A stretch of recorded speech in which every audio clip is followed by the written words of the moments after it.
All right. Look at this. Look at this dude. All right. How's everybody doing? I hope everyone's doing great. I hope everyone's doing amazing, because I know I am. Just let me switch this really quick. Is this light better? I think it is. Can we move this closer here? I think so.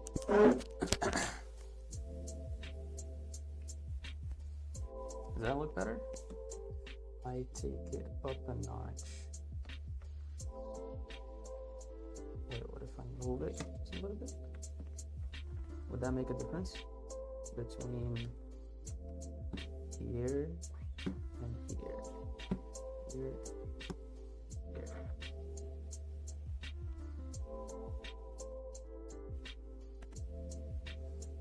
I think that's okay.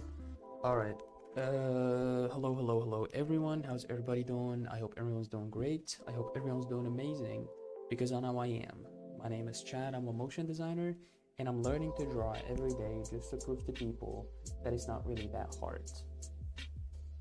Is it really not hard though? It is not. It is not. Consistency is key, and I've said this hundreds of times already, so I'm not even gonna say it again, even though I just did. We're not gonna yap too much, because yapping goes against, you know, the whole getting better thing. And let's just go. Alright. The whole getting better thing, that's me. Let's go over on Proko. Yesterday I had a blocker on my computer where it would block my access to YouTube after 11:30, just because I'm trying to fix my sleep schedule here, and I happened to start streaming after 11:30, so that was kind of like you know, scary at first. But then I was able to do it through OBS. So Proko head drawing. So that's the head from any angle. Is there any other video that we haven't seen about head constructions? Did we see this one? So welcome. In this video, I'm going to talk about my head construction method and how I use it to change and modify for different types of characters. I'm going to look at a likeness more for female versus male. I pulled out a couple exaggerated I haven't examples. seen this one. So let's do this. So this one right here for head construction. Here we go. In terms of differences, for points you can push, pull, exaggerate to create a different style or look to your people or characters. Now what would be opportunities to play with that, or to play with making some changes to the lay-in? And we'll start to illustrate that by looking at male versus... Okay, he's done that already very fast. That's very interesting how he done that. To your people or characters. Now what would be opportunities to play with that, or to play with making some changes to the lay-in? And we'll start to illustrate that by looking at male versus female differences. First example here with Audrey Hepburn would be, I think, just approaching the female skull, the less the better, right? Especially at a younger age. I don't want a lot of bony protrusions and prominent areas of bone that are glaring and standing out in the drawing. In terms of the basic molding of the head construction itself, you don't have to always obey the sphere. So maybe to get early likeness and trying to like make the forehead a little bit straighter, right? That was the difference between male and female, was the lean of the plane of the forehead. And so that could start as early as this, kind of shaping the ball, or it could be even earlier in the way that maybe you soften the jaw. Right? So we're going to have less of an angle difference between mandible and the back of the jaw there. So maybe even approaching that with a slightly softer sweep earlier on sets you up for that difference in terms of type. Here's my proportions. You know, when I'm looking now for the step after proportions, we start laying in our side plane. The temple, those aren't obvious now. It's not as clear to me, or hairline. So maybe I just do that really lightly. And not every part of the construction needs to be demarcated and super dark and really obvious ways. But a difference in the jaw structure of male and female would be that there's a greater angle here. We could think of this kind of on a scale, maybe for a masculine type. It would move out that way more, broadening the jaw. And even when I'm going through the process of laying in a head, I'll still, after I get the whole thing constructed, I still might come back and shift things around and play with things. It doesn't have to be that it's an exact science, or that you have to nail it with one line. That's not a product drawing. It's really pretty faint, the evidence of cheek in the face, and that would be because of that really high, smooth surface of the malar fat covering. So maybe I just push this line up and keep it really faint so it doesn't overtake the drawing itself.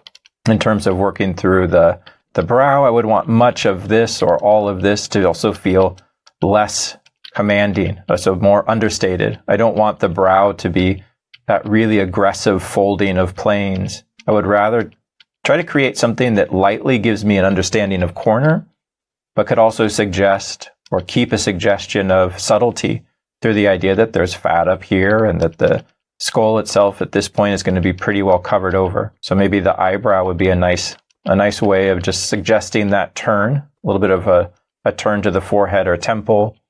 I'm not building out the massive kind of roll of the cheek or of the brow ridge, right? This is not getting built out with a big cylinder or anything like that. So here would be my eye. Maybe I'll just loop it around so that we get that inner plane or that inner look. So I would try to keep this a little bit higher. I would understate the temple. I would try to keep the forehead a bit more vertical. My lack of information in this area is to allow for that softer area of roof fat. I don't want to hit a bunch of information there around the idea of a temple. Maybe even my lash is going to do most of the heavy lifting for the structure of the eye, just moving that line or that wrapping line around instead of setting up those aggressive architectural planes for the tarsus plates. Right, so maybe just something like this is enough in this case. So outside of just skull differences, the technical or the practical application of drawing for the female face or head construction in this instance would be stating less, right? Trying to do more with less, keeping subtlety right at the forefront. On this side, we'd have the same. So just place that eye back in here and do my same nose structure. Right, so let's lay this in lightly and then see if what we can get out of the structure of the nose. So that comes back here. Here's our basic box form. Here's an underplane. And so what we'll be looking at in this might be, everybody's nose is going to be unique, but maybe just a slight bump, come out to the tip of the nose. Here's the turn. The difference in skull structure would be that stereotypically women can have a slightly more narrow or heart-shaped nasal aperture. That might impact the nose by the description of its width or the look of its width ultimately. Right? But in terms of the drawing or the overall, maybe I just keep it subtle, less angle. You could even think of it in that sense. Less straights, more curves could be a nice way to build a kind of a passive quality around the feeling of something that might be more feminine. The malar fat I'm also thinking about is a little bit higher and fuller. So the way that form reads in some of these areas would be more concealing or concealed of the skull. Mouth, let's say in our shape. So that's the underplane of the nose and its connection to the head with the cartilage. I can overdid that lash a little bit so we can pick that up.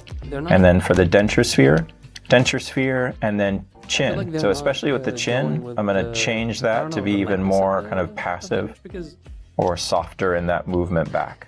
Maybe we pull this up a bit and just kind of every pass I go through the drawing, maybe we make a little bit of a correction.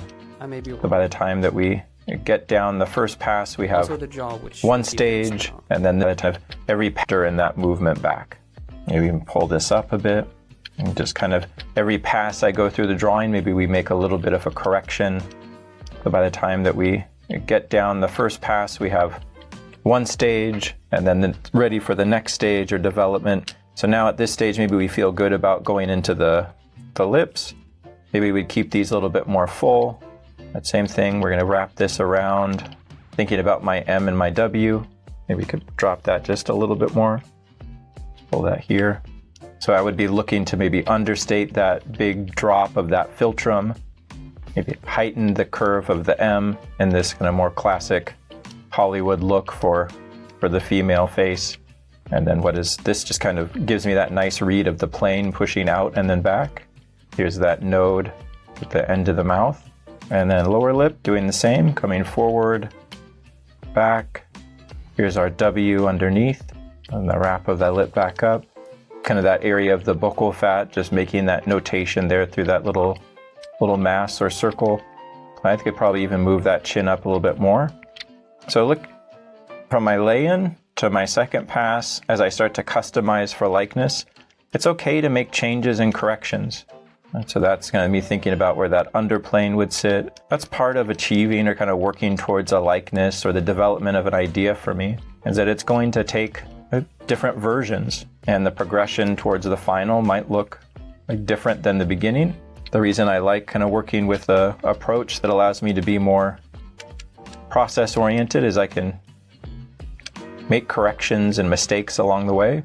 Here's rethink the eyes up here, get the brow on this side, even start to think about a little addition of some shadow to push that eye back on that side.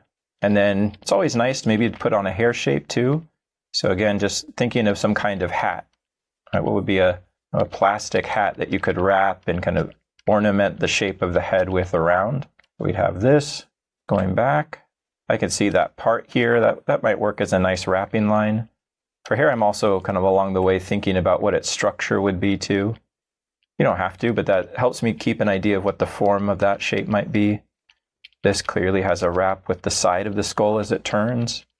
And then as soon as it hits my temple, that shape of the hair kind of changes. So it comes out, goes back, and becomes that type of shape at the sideburn area. And then we also have this ball bun at the back. And then maybe kind of readdress the nose.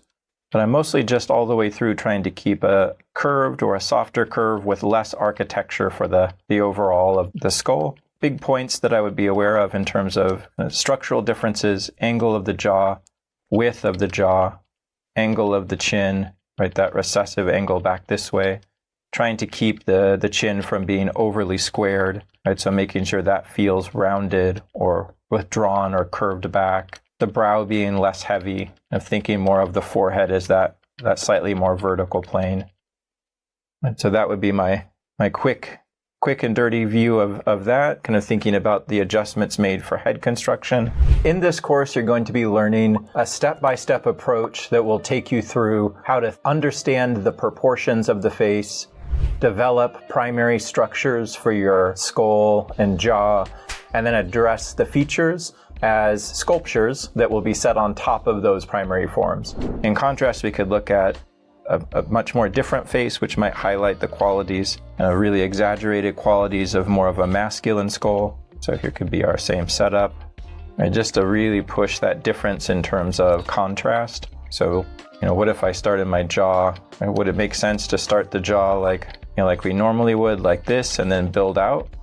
Might be worth trying just for fun. Let's see if we could just set it up as we normally would our basic skull. So here's our 3/4 version, the rotated head. Here's our neck. Here's a little bit of an underplane. I can really see a very clear temple, unlike the last proportions. Thirds, split, quarters for that side plane. Here's my ear, and then jaw. Now if we start to take a closer look at this since we're here, look how much straighter that is, how much broader, how much more of a projection there is to the chin itself, right? Having that really exaggerated forward plane or stair step that we talked about for the difference in male and female. Maybe the cheekbone could be a little lower, more angular, right? Whereas in the one above, I focus more on a larger curve or a sweeping curve. Maybe this one we just use the language of straights to set this face up. And what's happening on this side, we could just mirror that across and put some straights here. Here's the socket. So let's look now at that area of the keystone. So look at different angle. So maybe the forehead angle is more reclined, more diagonal. So we can start to shave into our skull with that. Look at the development of the brow, how that's so much more exaggerated than the one that we looked at above. You really get that push of this shape, but really come in here and have a lot of fun thinking about the different surface changes as that rolls back. Something that really wouldn't help our cause above in terms of getting a quick build-up of a head construction that might suggest that difference. And then keystone, and here, nose.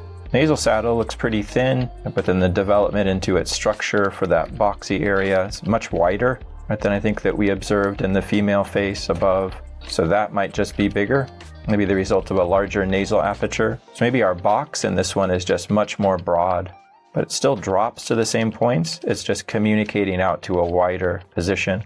Eyes feel small, so maybe a result of so much development of bone around. This would be my temple, and then the overlap of that cheek behind. Here's the socket on this side, placement for the eye, and then mouth. What am I focusing on for different attributes in this one? Widening the cheek, broadening the jaw, and moving the angle of the jaw closer to vertical, trying to bring the cheek a little lower in terms of that big suggested or thrown rhythm.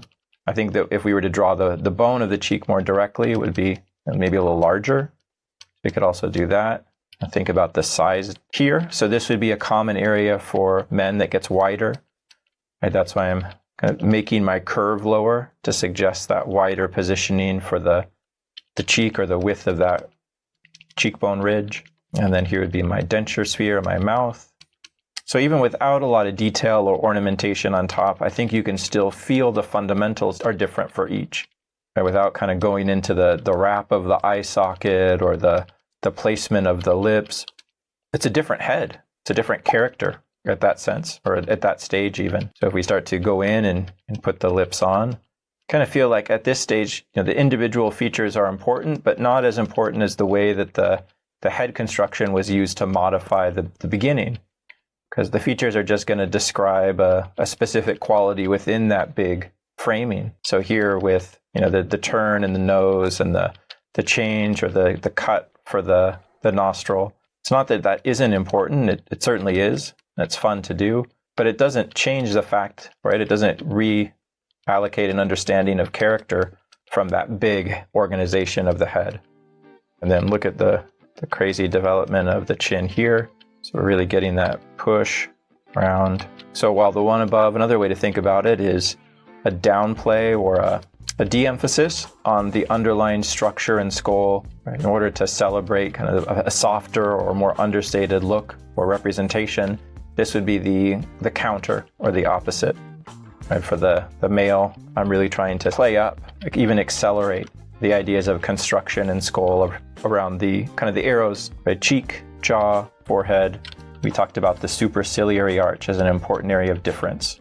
Or even being able to see the temple, that's different because we could think of there being less of that roof fat in this area, or maybe the cheekbones under the eye feel more prominent. And I understand that it's not a super fair comparison because there's differences in age here, there's difference in ethnicity here. So what I'm pointing towards more is the general idea of how you can use the head construction to push and morph in different directions, while using the ideas of gender in the skull as a governing and an emphasis or push to give some different results to what can feel like that kind of more clinical or robotic average. This course will help with any number of things. It could be invention, building more of a backbone and a scaffolding to the way that you think about your light and shadow. You're going to be learning a step-by-step approach that will take you through how to understand the proportions of the face, and then address the features as sculptures that will be set on top of those primary forms. Check it out. It's at proko.com/Hampton. I'll see you there. That makes me think of Handsome Squidward. Have you seen that? Yeah. That's funny.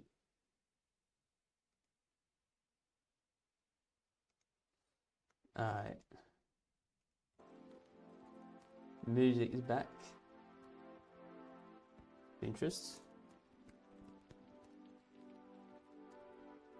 And let's do a freaking head.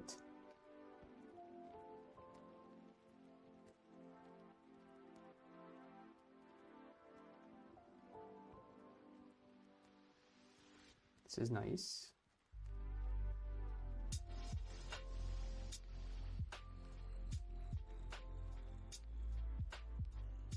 Okay, first of all, I want to try this.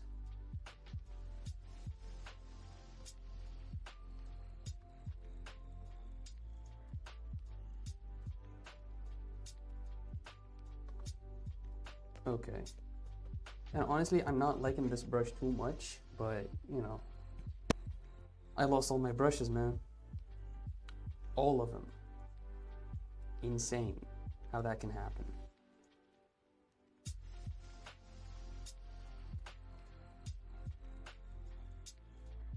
Oh, shoot. Yeah, we can do 3. Yeah. Yeah, it's, well, whatever. Okay.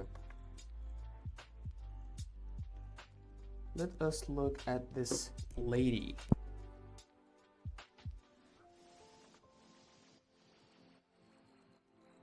A very round head. So we can start with a circle, definitely. Alright.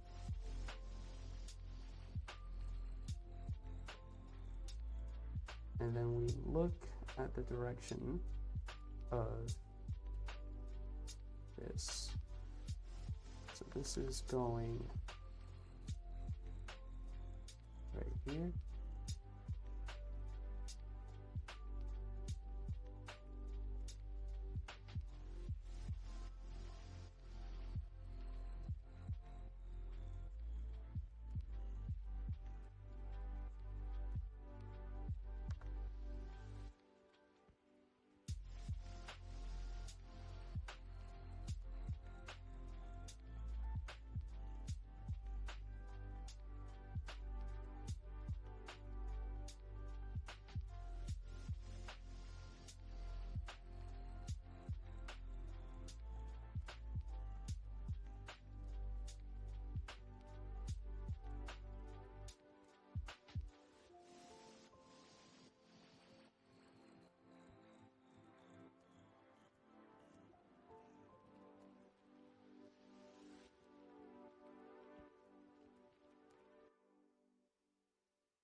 Yeah, think of it as a plane, don't think of it as something going around.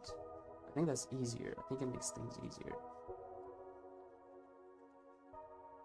Right? It's just planes. And these planes are sort of like going that way. So, you know, we can bend them down a little bit. No, not down, but just like tilt them.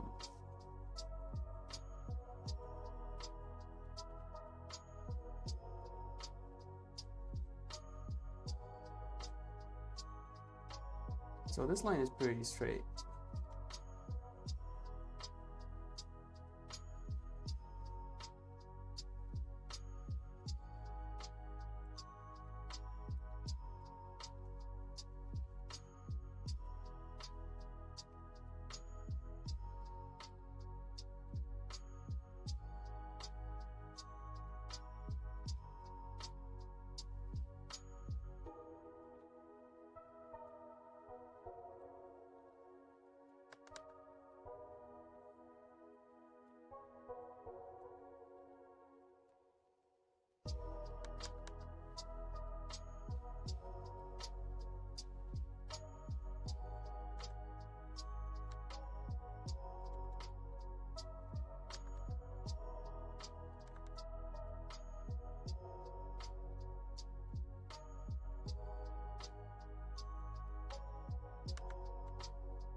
I need to study more of the proportions that he does, because you know, I lay this line in, but is it the end of the sort of like the ear, the eye, or like what's happening, right?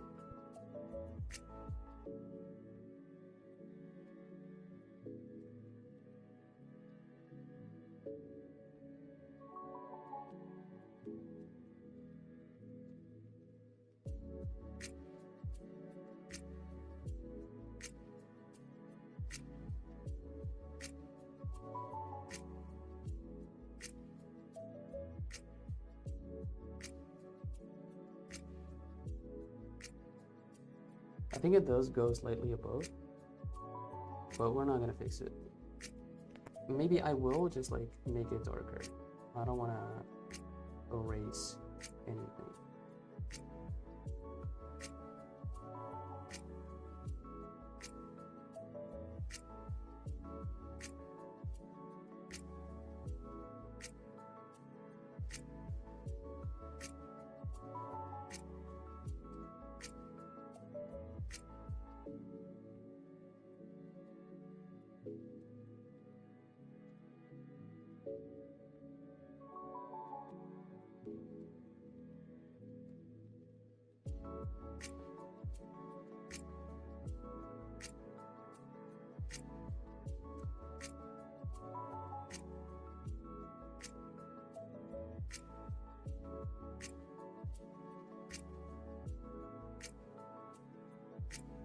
I need to think of it more like planes. Planes, just not, this is not a head, this is just planes, right?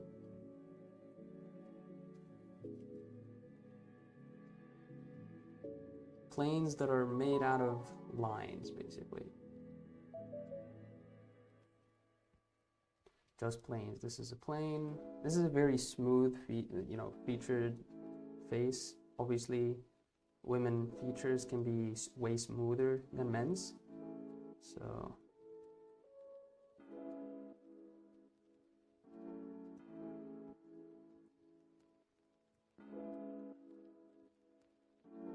this here.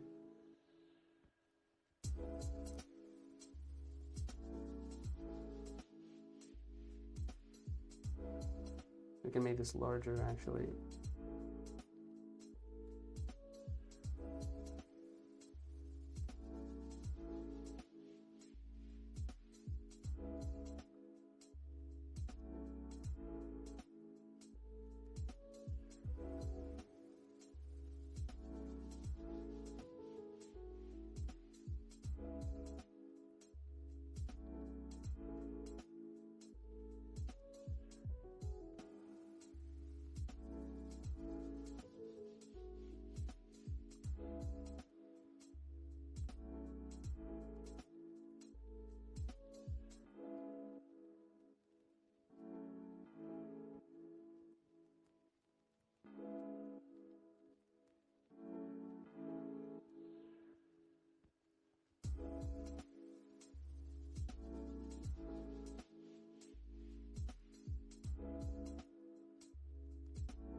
I think it's way better to understand the eye just like a bowl that has eyelids wrapped around it, rather than actually trying to draw the lips without understanding the whole sphere thing.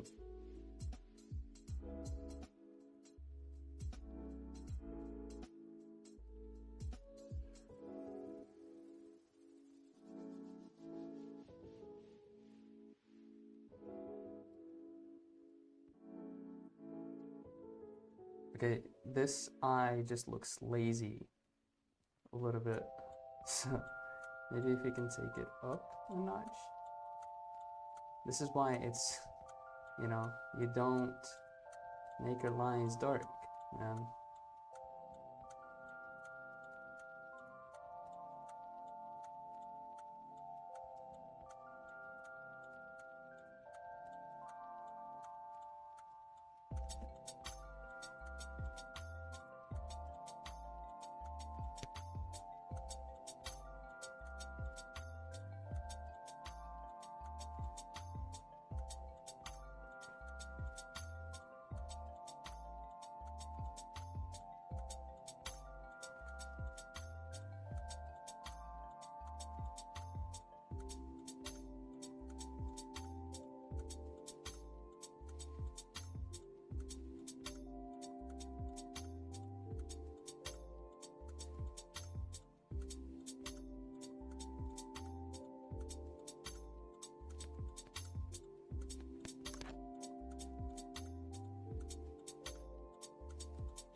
Right, this is kind of like the basic shape of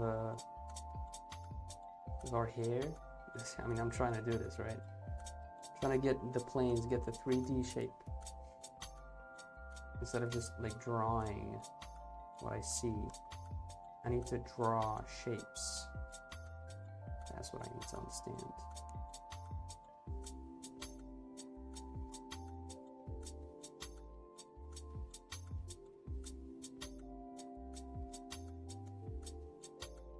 And I also need to understand that it is okay to mess it up.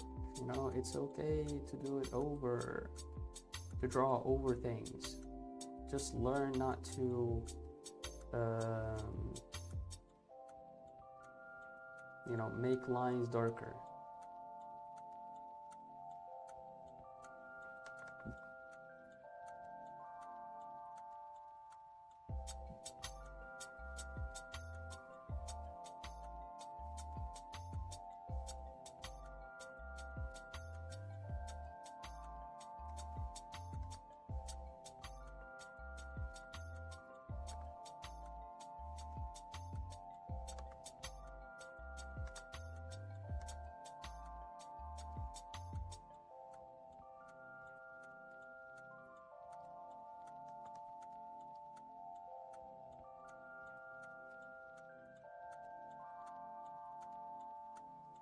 Whoops.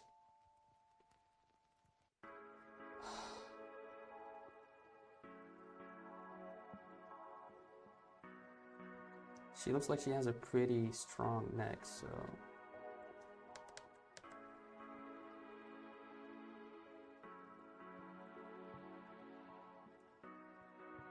let's undo that. And then under this we can do like the wrapping around the neck, you know.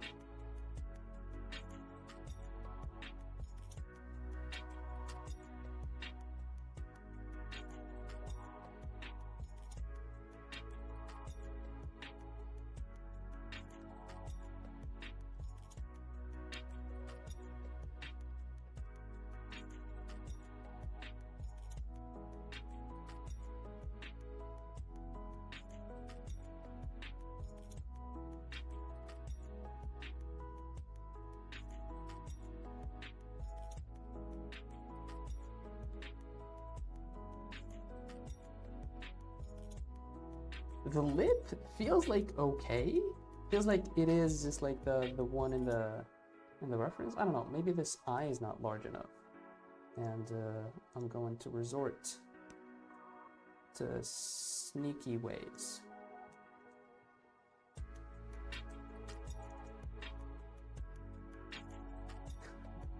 Okay, maybe that's a bit too large. Maybe just go like this. I think that does feel better.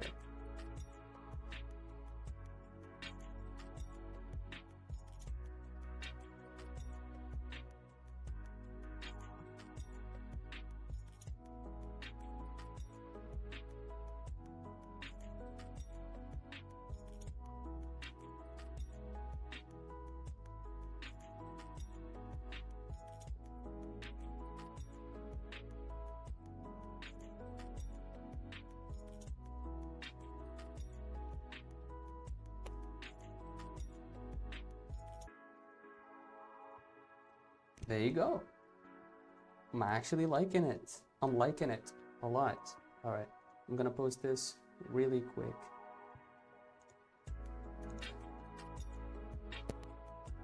I feel like I'm getting the hang of this. Let's keep doing this. This is nice.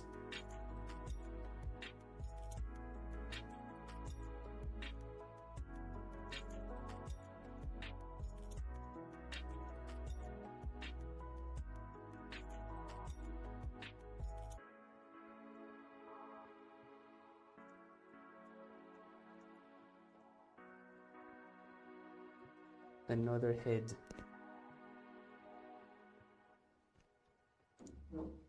Here we go. All right. Thank you guys so much for watching. Thank you for being here.